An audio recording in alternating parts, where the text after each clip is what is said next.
It's a orange juice. What's up everyone? This is Yarn of Orange Juice. The Graveyard is a legendary spell that can be cast anywhere on the map. It has a slow load time, so the first skeleton spawns 1.5 seconds after it's casted. Then, a skeleton spawns every 0.5 seconds up to 20 skeletons over a period of 10 seconds. Each time you cast Graveyard, the spawn locations will vary slightly, so the damage will always be a little different. Because of this, results in this video will vary, but the underlying concepts are relevant. It has a 5-tile radius similar to Rage. This large radius limits where it can be casted on an arena tower. If you cast the Graveyard centered right on top of the arena tower, there's an extremely high chance it'll activate the King's Tower, so this position almost never makes sense to use. That's the nature of this random spell. A slightly safer play is planting the Graveyard 1 tile to the left of the center, but it's still risky because there's still that small chance it can activate the King. With these limitations, there are 3 safe positions to cast the Graveyard where the King's Tower won't activate. You can cast it 2 tiles from the core of the arena tower. You can plant it 1 tile above to force more skeletons to spawn behind. You can cast it directly in the center for skeletons to spawn more evenly. Or you can cast it 1 tile below for more skeletons to spawn in front of the tower. The downside of this is that the skeletons will clump up near the wall and it'll be easier to counter. Graveyard sent in alone is manageable, but shines with cards that can support it. It is a spell after all. Alternatively, if you're able to get an elixir advantage over your opponent, then a solo Graveyard on the arena tower can be devastating. It's an excellent backdoor card. It can still do tons of damage if your opponent doesn't have proper counters to it. The Graveyard can counter the Princess, but it's not reliable. On the left side, the Princess takes care of most of the skeletons. On the right side, the skeletons spawned enough to kill the Princess earlier. Packing a zap ensures that she dies, allowing the Graveyard to deal massive damage to the tower.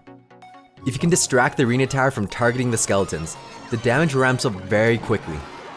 Even though the Mega Minion couldn't reach the tower, it tanked the tower and Musketeer, allowing the Graveyard skeletons to stack up to deal over 2,000 damage. Naturally, tanks pair great with the Graveyard. The opponent now has to deal with an incoming giant and the waves of skeletons. Even with the bomber in the back, the giant tanked the tower, allowing the Graveyard to deal almost 1,000 damage to the tower. Mini tanks are amazing too. Even a 2 elixir ice golem can be devastating. Since the Graveyard can be planted anywhere, the Miner complements it incredibly well. Despite the Valkyrie being a strong counter against the Graveyard, this Miner combo still dealt almost 1,000 damage. Pairing the Graveyard with high damage units that can land a few hits on the arena tower is another great combo. Your opponent has to address both the front and back end. The Hog didn't make it to the tower, but he tanked enough for the Graveyard to deal over 1,000 damage, even with a Musketeer in the back. Graveyard synergizes with damage dealing units like a Musketeer. They can deal massive damage to the tower. Even though the Musketeer couldn't reach the tower, she tanked the tower, letting the skeletons ramp up. Even with a bomber, the simple combo did almost 1,000 damage. Freeze works well with the Graveyard. It's very effective once you wait for your opponent to react with a counter. Then, freeze the tower and their counter. When an Elixir Collector is planted behind the arena tower, a Graveyard can damage the tower and Collector. If the pump is beside the King's Tower and the Graveyard is conservatively planted in this position, it'll demolish the Elixir Collector, but there's still a chance it'll activate their King's Tower. If the Elixir Collector is planted in front of the King's Tower, casting a Graveyard in the center is pointless because both arena towers are well within range. Once the King's Tower is activated, a Graveyard will struggle to deal much damage to an arena tower. The game has a 1-second deploy time, and the Graveyard has a 1.5 second load time, so the first skeleton won't spawn for 2.5 seconds from the moment you cast it. Since it has such a slow initial spawn time, there's not enough time to react with the Graveyard. The Inferno will still lock onto the tank. With the spell having 2.5 second delay, you're going to have to predict the Inferno Tower and pre-cast the Graveyard to distract the Inferno Tower.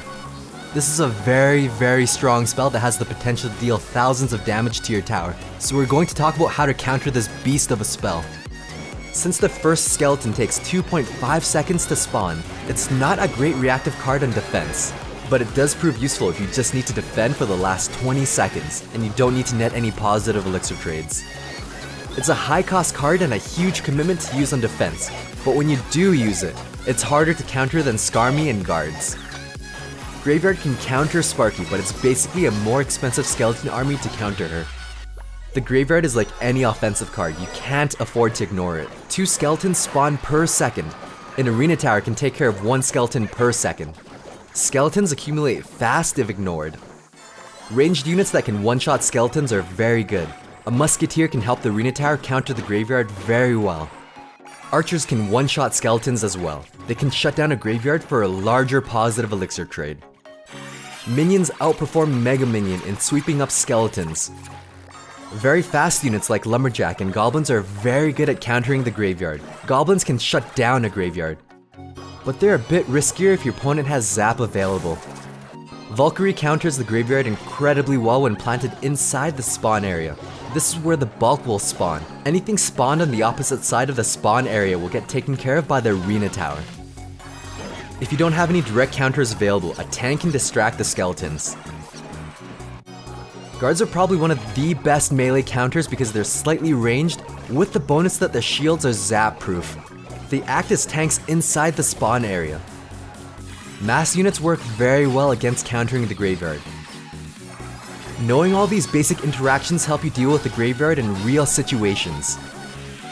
Spells are decent at preventing some damage done to the tower, but you have to wait until the skeletons have accumulated before casting. If this is your only counter, you're going to suffer some damage.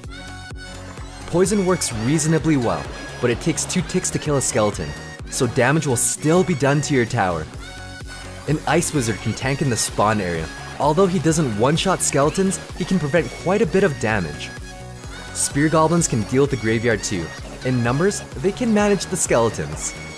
This is how Graveyard will interact with all these other units. They'll protect your tower, but they're not going to completely stop the damage. There are so many other ways to use Graveyard offensively. I hope this opens up new opportunities for you to invent creative tech. Thanks for watching. Stay tuned for more quality OJ. There was a leak showing the Graveyard taking out the King's Tower. In this leaked footage, it used Max Graveyard and Mirror on a level 10 King's Tower. The reality of it is that it's going to cost 11 elixir, and at tournament standard it won't take out the King's Tower. It's no more threatening than a Miner and Goblin Barrel sent to the King's Tower.